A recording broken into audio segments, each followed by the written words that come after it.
All right, we're back again. This is video 7, 8, I don't know, kind of lost track. Today we're going to talk about crosswind. Which arrows are more beneficial for crosswind if there's a more beneficial arrow. We'll consider arrow weight, arrow size, for example, outside diameter if you're using a 204, 166, or a standard like 245 or something like that. Let's get into it. All right, so crosswind, we use the same formula as drag. It's actually a drag across the profile of the arrow.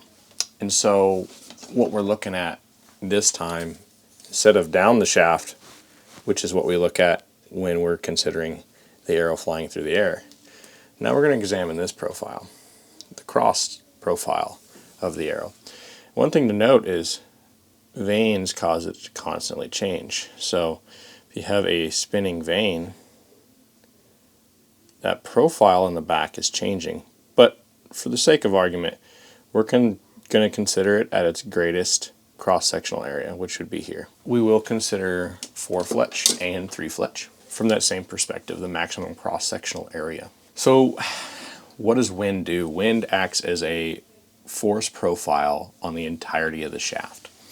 And just like drag, which also acts along the entire length of the shaft, the wind force profile can be put in a summation about a center of pressure.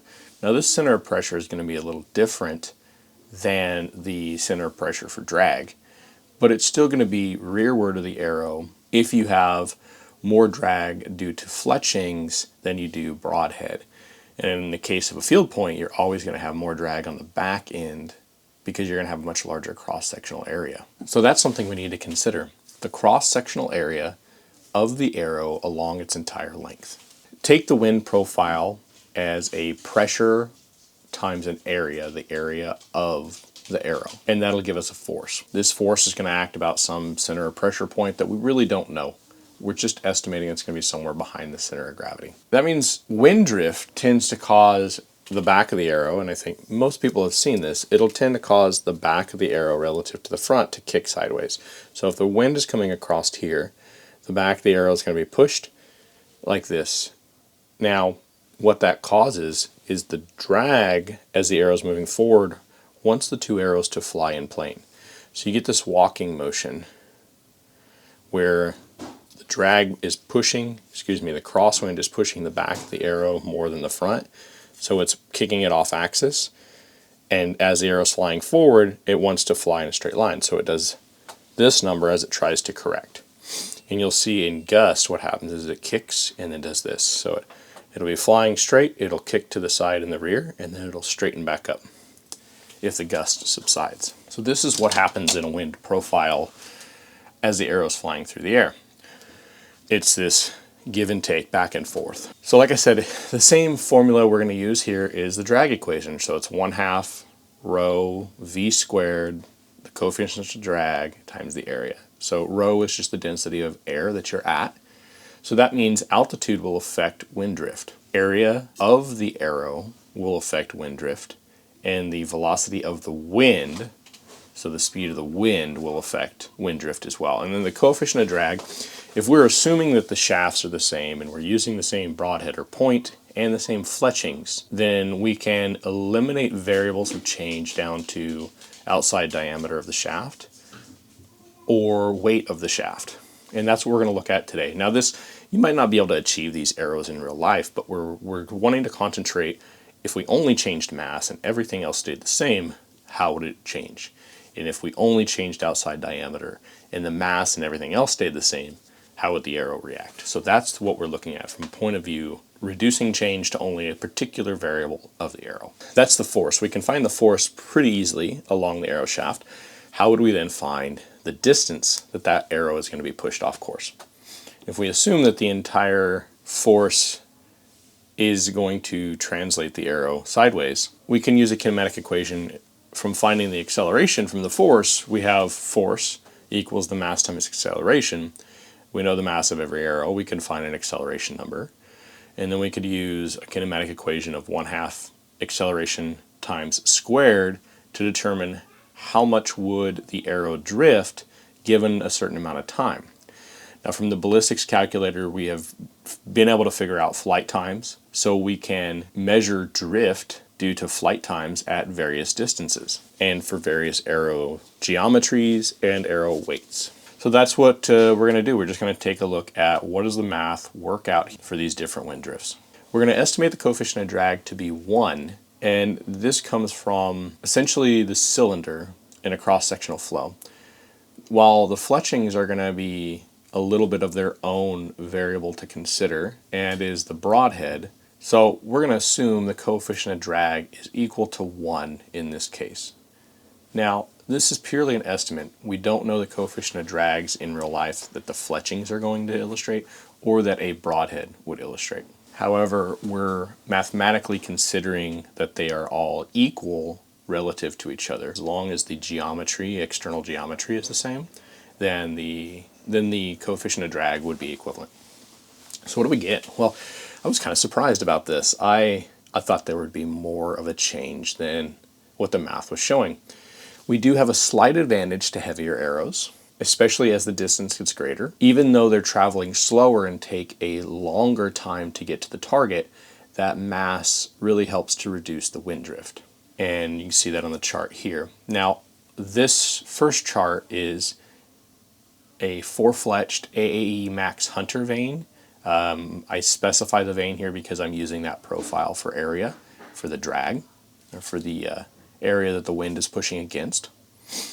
I started at 280 feet per second at 450 grains, assumed that the kinetic energy of the bow was constant at 78 foot-pounds. That's how I determined the speed for 600 grains and the speed for 350 grains.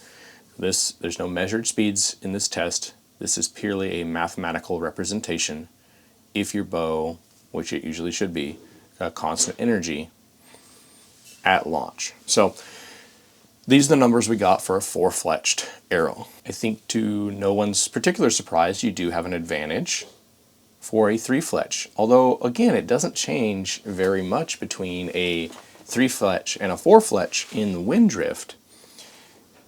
You do increase the amount of drag in a 4-fletch arrow. Now, you might see a little bit different of a change if you have more helical. In these tests, these are all assumed to be a 2.5 degree helical or offset to the vane. Now, the next thing I want to look at here is what about arrow profiles? So this is where micro diameters versus standards, that's the conversation we're going to have here. So I considered 3 arrows all from Victory just to make it easy. We have the V-Force, the RIP, and the VAP. So those are all 3 different arrow profiles. And this is where we get the biggest change or advantage. I should state the first arrow set was considered to be a 204 diameter, so it's like a RIP arrow. This is where we get some interesting changes. Significant advantage is given to that smaller profile of the VAP diameter arrows versus a RIP or a V-Force. So the smaller the outside diameter, the much better it will perform in wind, hands down, especially at longer distances. And again, I did the same 4-fletch versus 3-fletch, and again we see a slight advantage again going to a 3-fletch over a 4-fletch when it comes to cross-sectional wind. Now, all of these calculations here, we're assuming a 10 mile per hour wind that is constant the entire time. So these wind drift values seem like a lot. Consider that this is a constant wind profile of 10 miles per hour. In reality, you're never going to experience this in the field. Even if you're in a stronger wind, if you're closer to the ground, the wind profile is very inconsistent.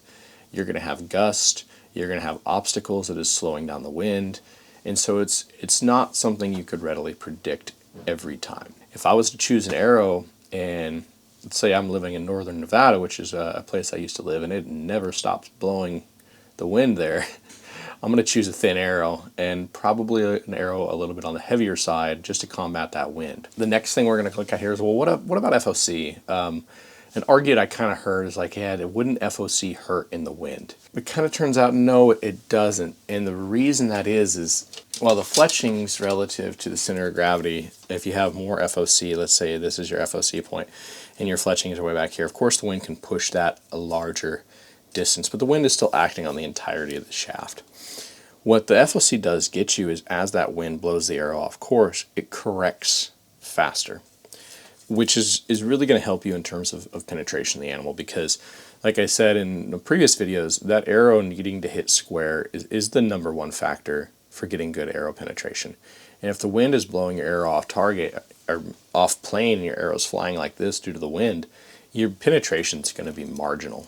So that's something to consider of FOC, is it is going to help you tremendously to correct your arrow flight in the wind to help you maintain that good penetration that you're looking for. Well, that's about it for this video. This is wind drag.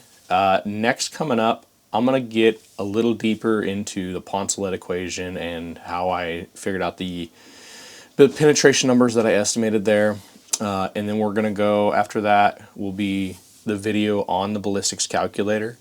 Still working on a way to distribute that for people to use. And from there, we're just going to kind of keep going on. There's a couple more things that we can discuss mathematically. I'm going to get into more testing.